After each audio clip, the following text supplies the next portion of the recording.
ഈ കഴിഞ്ഞ ദിവസം നന്ദഗോവിന്ദം ഭജൻസ് എന്ന ഫേമസ് ആയിട്ടുള്ള ഒരു ഭക്തിഗാന സംഘം അവരുടെ ഭജനകളൊക്കെ തന്നെ നമ്മളെല്ലാവരും കേട്ടിട്ടുള്ളതാണ്, ഇഷ്ടപ്പെട്ടിട്ടുള്ളതാണ്.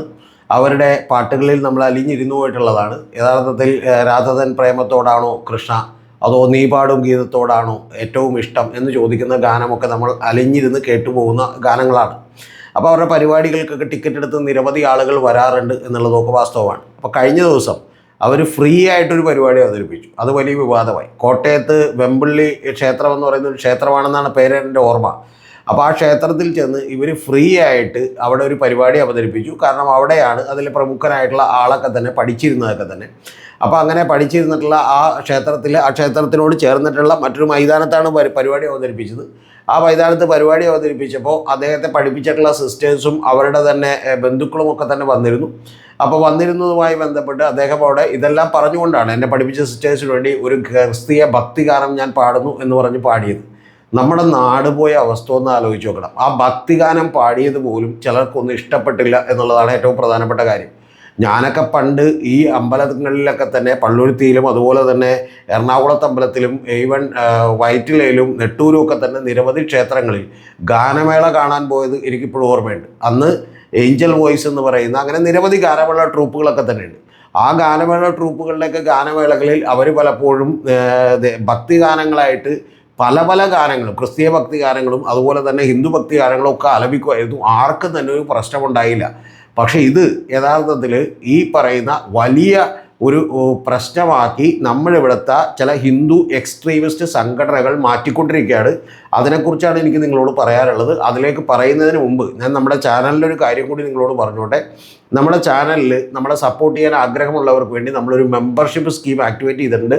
അത് യൂട്യൂബ് നൽകുന്ന ഒരു ഓപ്ഷനാണ്. ആ മെമ്പർഷിപ്പ് സ്കീമിൽ നിങ്ങൾക്ക് സബ്സ്ക്രൈബ് പോലെ തന്നെ തൊട്ടിപ്പുറത്ത് ജോയിൻ എന്ന് പറയുന്നൊരു ബട്ടൺ കാണാം. ആ ജോയിൻ എന്ന് പറയുന്ന ബട്ടണിൽ ക്ലിക്ക് ചെയ്തുകൊണ്ട് നിങ്ങൾക്ക് 179 രൂപയാണ് ആദ്യത്തെ ലെവൽ എന്ന് പറയുന്നത്. സെക്കൻഡ് ലെവലിൽ 359 രൂപയാണ്. അപ്പോൾ സെക്കൻഡ് ലെവലോ തേർഡ് ലെവലോ ഒക്കെ തന്നെ കുറച്ചും കൂടി കൂടിയ എമൗണ്ടാണ്. അതൊക്കെ എടുത്തുകൊണ്ടാണെങ്കിലും നിങ്ങൾക്ക് സപ്പോർട്ട് ചെയ്യാം താല്പര്യമുള്ളവർക്ക്. അല്ലാത്തവർ വീഡിയോ കാണുകയും നമ്മളെ കമൻറ്റുകളൊക്കെ ഇട്ട് നിങ്ങളുടെ അഭിപ്രായം അറിയിക്കുകയും ചെയ്യണം എന്ന് മാത്രമാണ് ഞാൻ പറയുന്നത്.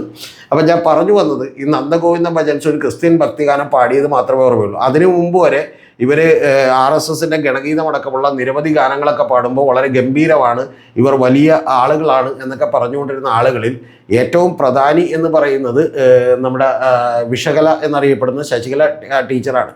അപ്പോൾ അവർക്കിത് ഒട്ടും ഇഷ്ടപ്പെട്ടില്ല. കാരണം അവർ പൊട്ടിത്തെറിച്ചു.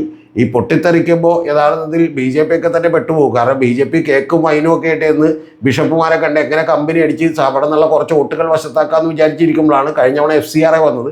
ഇപ്പോൾ FCRAയേക്കാൾ വലിയ ദുരിതമാണ്. കാരണം എന്താ വെച്ചാൽ കോട്ടയത്ത് എന്നൊരു ഇവരുടെ ഭജനയിൽ ഇവരൊരു ക്രിസ്തീയ ഭക്തിഗാനം പാടി. അത് വളരെ സുന്ദരമായിട്ട് പാടി. ആ പാട്ട് കേട്ട് എല്ലാവരും അതിനകത്ത് ലയിച്ചിരിക്കുകയും ആ പാട്ട് കേട്ടിട്ടുള്ള ആളുകളൊക്കെ തന്നെ വീട്ടിൽ പോവുകയും അവർക്കൊന്നും ഒരു കുഴപ്പമുണ്ടായില്ലാതിരിക്കുകയും ചെയ്തു. പക്ഷേ ഇതിന് ശേഷം ക്ഷേത്ര കമ്മിറ്റിക്കാരും ഇതിൻ്റെ പേരിൽ ഒരു വിവാദവും ഉണ്ടാക്കേണ്ടതില്ല എന്ന് പറഞ്ഞു. പ്രത്യേകിച്ച് ഒരു ഫ്രീ ആയിട്ട് നടത്തിയിട്ടുള്ള ഒരു പ്രോഗ്രാമാണ്. പക്ഷേ ഇത് കഴിഞ്ഞ ഉടനെ തന്നെ ശശികല ടീച്ചറെ പോലെയുള്ള കുറേ ആളുകൾ വൃത്തികെട്ട കമൻറ്റുകളുമായിട്ട് വന്നേക്കാണ്. ശശികല ടീച്ചർക്ക് പിന്നെ ഇതൊക്കെ പതിവാണ്. കാരണം അയ്യപ്പ സംഗമത്തിന് തന്നെ മറ്റേ പിണറായി വിജയനും അതുപോലെ മന്ത്രിമാരൊക്കെ അവിടെ ചെന്ന് കിടക്കുമെന്നും കോഴിക്കാലും പെണ്ണും ഉണ്ടാകുമെന്നൊക്കെ പറഞ്ഞുള്ള വളരെ വൃത്തികെട്ട, ശരിക്കും പറഞ്ഞാൽ അവിടെ പിടിച്ച് തൂക്കി അകത്തിട്ടാണ് അത്തരത്തിലുള്ള കമൻറ്റുകളൊക്കെ പറഞ്ഞുകൊണ്ട് അവർ പോസ്റ്റ് ഇട്ടു. ഏതാണ്ട് അതേപോലെ തന്നെ ഇപ്പോഴത്തെ ഉള്ള പോസ്റ്റ് ഈ നന്ദഗോവിന്ദ ഭജൻസിനെ കുറിച്ചൊക്കെ ഇട്ടിട്ടുണ്ട്. പിന്നെ കൂടാതെ ഇതിൽ ഇസ്ലാമിക് ഫണ്ടിങ് ഉണ്ടാവും, ടെറർ ഫണ്ടിങ് ഉണ്ടാവും എന്നുള്ള ഡയലോഗൊക്കെ കൂടി വിട്ടിട്ടുണ്ട്. അവർ വളരെ കഷ്ടപ്പെട്ട് ബുദ്ധിമുട്ടി വളർന്നു വന്നിട്ടുള്ള ഒരാളുകളാണ്. അവരെക്കുറിച്ച് എനിക്ക് വിമർശനമുണ്ട്. പക്ഷെ അത് അവർ ബോധപൂർവ്വം ചെയ്യുന്നൊരു കാര്യമാണെന്ന് ഞാൻ വിചാരിക്കുന്നില്ല. ആ വിമർശനം എന്ന് പറയുന്നത് ഈ ഭക്തി കൂടുകയും അതുപോലെ ഭജൻസൊക്കെ തന്നെ വലിയ കൂടുതൽ ആളുകൾ ഉണ്ടാവുകയും ആൾക്കൂട്ടം ഉണ്ടാവുകയൊക്കെ ചെയ്യുന്നതിൻ്റെ ഒരു ലക്ഷണം എന്ന് പറയുന്നത് RSSൻ്റെയും സംഘപരിവാറിൻ്റെയും ഒക്കെ ഒരു വിശ്വാസവുമായി ബന്ധപ്പെടുത്തിയുള്ള രാഷ്ട്രീയം വളരുന്നതിന് വളക്കൂറുള്ള മണ്ണാണ് എന്നുള്ളത് ഞാൻ നേരത്തെ തന്നെ നമ്മുടെ ചാനലിൽ വീഡിയോ ചെയ്തിട്ടുണ്ട്. ഈ നന്ദഗോവിന്ദ ഭജൻസിനെതിരെ അത് അവർ ചെയ്യുന്ന മനഃപൂർവ്വമായിട്ടുള്ള പണിയല്ല, പക്ഷെ ഇത്തരത്തിലുള്ള കാര്യങ്ങൾ സംഭവിക്കാറുണ്ട്. ഇപ്പം കേരളത്തിൽ തന്നെ കമ്മ്യൂണിസമൊക്കെ വളരുമ്പോൾ നിങ്ങൾ തന്നെ കമ്മ്യൂണിസ്റ്റാക്കി പോലെയുള്ള നാടകവും KPSCയുടെ ഗാനങ്ങളും അതുപോലെ അവരുടെ നാടകങ്ങളും കൂടാതെ തെരുവ് നാടകങ്ങളും ഒക്കെ ഒരു സാംസ്കാരിക പരിസരം വലിയ പങ്ക് വഹിച്ചിട്ടുണ്ട് എന്നുള്ളത് നിങ്ങൾ മറന്നു പോകരുത്. അതിൽ നിന്ന് തിരിഞ്ഞു നടന്ന് ഇപ്പം നമുക്ക് നിർമാല്യ ബാല്യം പോലൊരു സിനിമ എടുക്കാൻ കഴിയാത്തൊരു കാലഘട്ടത്തിലാണ് വന്ന് നിൽക്കുന്നത് എന്നുള്ളത് മറന്നു പോരുത്. അതെല്ലാം തന്നെ ഈ സംഘപരിവാറിൻ്റെ രാഷ്ട്രീയം വളരാനുള്ള ഒരു വളക്കൂറുള്ള മണ്ണായി തീരും എന്നുള്ളതാണ് യാഥാർത്ഥ്യം. ഇത് കേരളത്തിൽ മാത്രമല്ല, ഇന്ത്യയിലടക്കം ഇപ്പോൾ സ്വാതന്ത്ര്യ സമരത്തിൻ്റെ സമയത്തും അതിനുശേഷം മറ്റു പല വിപ്ലവങ്ങൾ നടന്ന സമയത്തും ചില റെജീം ചേഞ്ചുകൾ ഉണ്ടായിട്ടുള്ള സമയത്തും ഒക്കെ തന്നെ നമ്മൾ ഇത്തരത്തിൽ സാംസ്കാരികമായിട്ടുള്ള ഒരു പരിസരം സൃഷ്ടിക്കപ്പെടുന്നത് കാണാം. ഇപ്പോൾ ഇറാനിലെ ഭരണകൂടത്തിനെതിരെയൊക്കെ തന്നെ ആളുകൾ പാട്ടുപാടുകയും നൃത്തം ചെയ്തുമൊക്കെ തന്നെ അവർക്കെതിരെയുള്ള വെറുപ്പ് പ്രകടിപ്പിക്കുന്ന നിരവധി സംഭവങ്ങൾ നമുക്ക് കാണാൻ കഴിയും. അപ്പോൾ അത്തരത്തിലുള്ള ഒരു അസംതൃപ്തികൾ നമുക്ക് പലപ്പോഴും സാംസ്കാരിക രംഗങ്ങളിൽ നിന്ന് കൃത്യമായിട്ട് കാണാൻ കഴിയുമെന്നുള്ളതാണ് വാസ്തവം.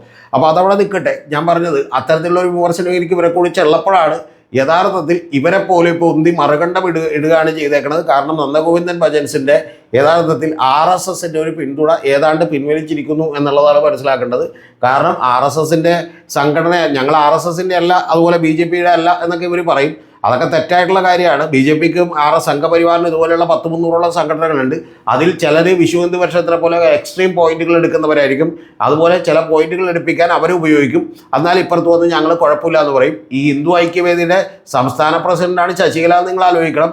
ആ ശശികല യഥാർത്ഥത്തിൽ അവരാകുന്നതിന് മുമ്പ് അതിൻ്റെ പ്രസിഡൻ്റായിരുന്നത് കുമ്മനം രാജശേഖരനാണ്.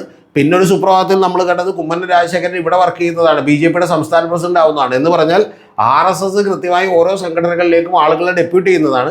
അപ്പോൾ അതുകൊണ്ട് ശശികലയെ ഇത് പറയാനാണ് ഏൽപ്പിച്ചേക്കണം. പക്ഷേ തൽക്കാലത്തേക്ക് ഇനി വോട്ട് നേടാൻ വേണ്ടി ബിഷപ്പുമാരുടെ അടുത്തേലും ഇവർ പറയും ഞങ്ങളതൊന്നും പറഞ്ഞിട്ടില്ല, നമുക്ക് ഒരുമിച്ച് ഇരുന്ന് കേക്കും വൈനും കഴിക്കാമെന്ന് പറയും. ഇതൊക്കെ ശുദ്ധ അസംബന്ധമാണ് എന്നുള്ളതാണ് എനിക്ക് പറയാനുള്ളത്. നമ്മുടെ നാട് കുറേ കൂടി വർഗീയമായി ചേരിതിരികയും ചിന്തിക്കുകയും ചെയ്യേണ്ട ഒരവസരമാക്കി ഈ നന്ദഗോവിന്ദം ഭജൻസ് എന്ന് പറയുന്ന ഒരു പാട്ടുകാർ ചെറുതായിട്ടൊരു പാട്ട് പാടിയതിനെ പോലും ഉപയോഗപ്പെടുത്തുന്നു എന്ന് പറഞ്ഞാൽ കഷ്ടം എന്നല്ലാതെ പറയാനില്ല. ഭാഗ്യത്തിന് ഇവരുടെ ഒന്നും പുറകെ വലിയ ആളുകളില്ല. ഇപ്പോൾ ഇവരും അതുപോലെ തന്നെ ശശികലയും RV ബാബുവും പിന്നെ ഇപ്പോൾ എന്താണ് S ഗുരുമൂർത്തി എന്ന് പറയുന്ന ജനം TV യിലൊക്കെ നിരന്തരം ചർച്ചയ്ക്ക് വന്നിരുന്ന് വേണ്ടാത്തൊക്കെ വിളിച്ചു പറയുന്ന ഒരാളൊക്കെ കൂടിയാണ് ഇത്തരത്തിലുള്ള പോസ്റ്റ് ഇട്ടിട്ടുള്ളത്.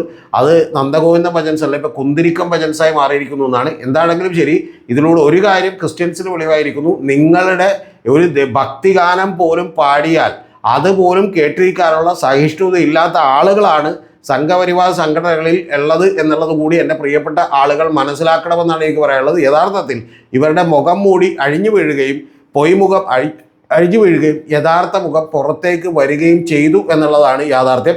ഇനി ചില ആളുകൾ വന്നിട്ട് പറയും അപ്പോൾ ഇതൊന്നും ഇല്ലട്ടോ അവർക്ക് അങ്ങനെ BJPക്ക് അങ്ങനെ നിലപാടില്ല. BJPക്ക് അങ്ങനെ നിലപാടില്ലെങ്കിൽ രാജീവ് ചന്ദ്രശേഖരൊക്കെ ബാബുട്ടേരിക്കഥ ഇവരെ തള്ളിപ്പറയണമെന്നാണ് എനിക്ക് പറയാനുള്ളത്. ഇവർക്കെതിരെ ക്രിമിനൽ നടപടി എടുക്കണമെന്നാണ് പറയാനുള്ളത്. അത് പറയാത്തിടത്തോളം കാലം നിങ്ങളൊക്കെ ഈ പറയുന്ന പോലെ സൈലൻ്റായി ഇവരെ സപ്പോർട്ട് ചെയ്തുകൊണ്ടിരിക്കുകയാണ് എന്ന് തന്നെ ഞങ്ങൾ വിചാരിക്കേണ്ടി വരും. അതുകൊണ്ട് ഈ ഹിന്ദുത്വങ്ങളുടെ പല അടരുകളിലുള്ള പല സംഘടനകളെ കൊണ്ട് നിങ്ങൾ പല പടികൾ ചെയ്യിപ്പിച്ചുകൊണ്ട് ആ സമയം കൊണ്ട്, അതായത് ശശികലയ്ക്ക് ഇങ്ങനെ പറയുമ്പോൾ തീവ്ര നിലപാടുള്ള ഹിന്ദുക്കളൊക്കെ അങ്ങോട്ട് ഒരുമിച്ച് നിൽക്കട്ടെ, ബാക്കി എന്ത് ചെയ്യട്ടെ അവരപ്പുറത്താകട്ടെ. അന്ന് അപ്പുറത്തായവരോട് BJP എന്നിട്ട് എന്ത് ചെയ്യണം, ഒരു സോഫ്റ്റ് ആയിട്ടുള്ള നിലപാട് കൂടി സ്വീകരിച്ചുകൊണ്ട് അവരുടെ വോട്ടുകൾ താൽക്കാലികമായി ഇങ്ങോട്ട് പോരാൻ പറ്റുമോ നോക്കട്ടെ. ഏതൊക്കെയുള്ള തന്ത്രമൊന്നും വിജയിക്കാൻ പോകില്ല. കാരണം ക്രിസ്ത്യൻ സമുദായത്തിനും അതിലെ ബിഷപ്പുമാർക്കും അതിലെ ആളുകൾക്കൊക്കെ കൂടി ബുദ്ധിയുണ്ട് എന്നുള്ളത് നമ്മൾ മനസ്സിലാക്കുക. യഥാർത്ഥത്തിൽ ശുദ്ധ പോക്കൃത്തരമാണ് ഈ ശശികലയൊക്കെ പറഞ്ഞുകൊണ്ടിരിക്കുന്നത്. അവരെയൊക്കെ പിടിച്ച് ജയിലിലടക്കേണ്ട സമയം അതിക്രമിച്ചു എന്നുള്ളതാണ് എനിക്ക് പറയാനുള്ളത്.